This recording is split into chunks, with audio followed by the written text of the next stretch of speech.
Hoje vamos falar um pouco sobre o cenário de importações e exportações, conversando pela primeira vez com o presidente do Sindex aqui do Espírito Santo, Marcílio Machado. Marcílio, prazer receber a gente aqui para a gente falar um pouco sobre o cenário que nós estamos vivendo, um ano político, um ano pós-crises internacionais.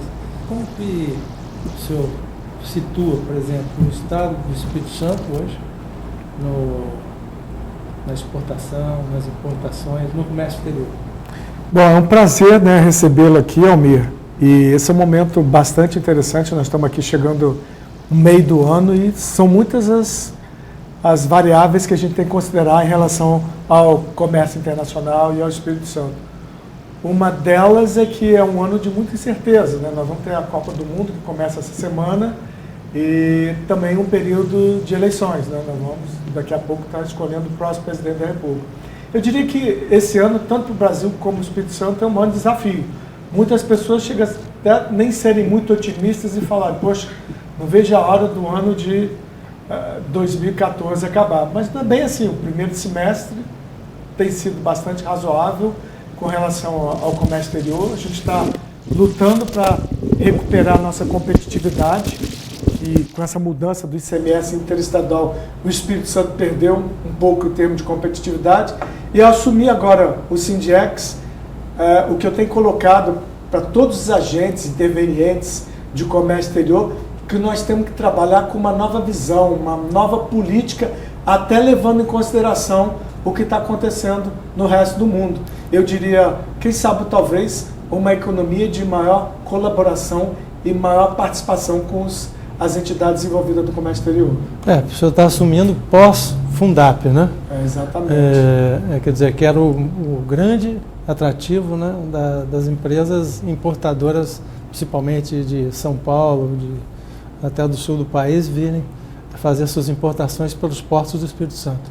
É verdade. O que eu diria dizer é o seguinte, não seria bem pós-Fundap, porque o Fundap ainda existe, o Fundap continua.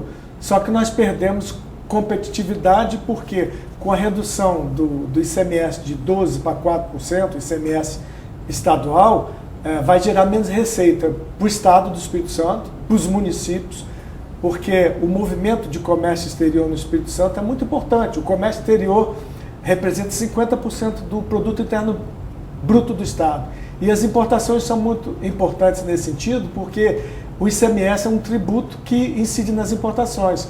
Com a redução da alíquota de interestadual, tanto as empresas como o estado e os municípios vão acabar arrecadando menos. Mas o Fundap continua.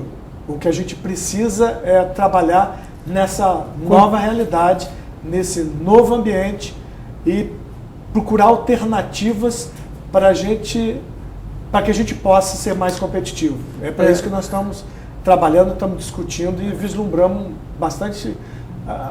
Tem que ser feito nesses próximos anos aqui no estado. Tem algum dos entraves que vocês vislumbram que poderiam ser solucionados? Bom, o que eu até tenho discutido e conversado com os meus colegas da área de comércio exterior, muitas vezes a gente começa com a pergunta assim, o que nós estamos fazendo? E eu volto a dizer que a pergunta mais adequada é o que nós não estamos fazendo. E ao responder essa pergunta, a gente poderia dizer, como é que está o nosso setor portuário? Como é que está o nosso setor de infraestrutura de modo geral? Se a gente, por um lado, com o Fundap, perder um pouco de competitividade, nós temos que agilizar todos os processos, todas as obras, tudo que foi planejado com relação à infraestrutura, porque logística passa a ser essencial para retorno da competitividade do Estado do Espírito Santo. E como é que a gente faz isso? Como é que nós aqui no Sindex, com os nossos diretores, os nossos associados, nós pretendemos fazer esse trabalho? Nós queremos criar um fórum de discussão permanente, de modo que a gente possa apresentar algumas soluções, algumas alternativas, de modo que a gente possa voltar a atrair investimentos, empresários aqui para o Estado do Espírito Santo e, por sua vez, fazer com que os armadores voltem a escalar os portos com fretes competitivos e tempo de trânsito, o tempo vamos dizer, de saída, por exemplo, do navio do Porto da Ásia para chegar no Espírito Santo no menor espaço possível. Esse é um dos grandes desafios que nós temos aqui pela frente. Presidente, o que me parece é que o Espírito Santo, por ser um estado pequeno, tem uma bancada federal pequena também e uma importância política, portanto, menor do que estados como São Paulo, Minas Gerais, e até alguns estados do Nordeste, como a Bahia, a gente percebe que na rota, nos estudos de transporte que são feitos pelo Ministério de Transportes, que são bancados por grandes consultorias, né, não inclui o Estado do Espírito Santo como uma área de desenvolvimento portuário importante, apesar de nós sermos aqui o maior porto exportador em volume, né, volume de material exportado. Me parece que o Estado fica um pouco fora da rota, né? Nós discutimos aí Porto de Águas Profundas, outros portos que estão por vir aí, né? Mas ainda no presente a gente carece dessa infraestrutura, né?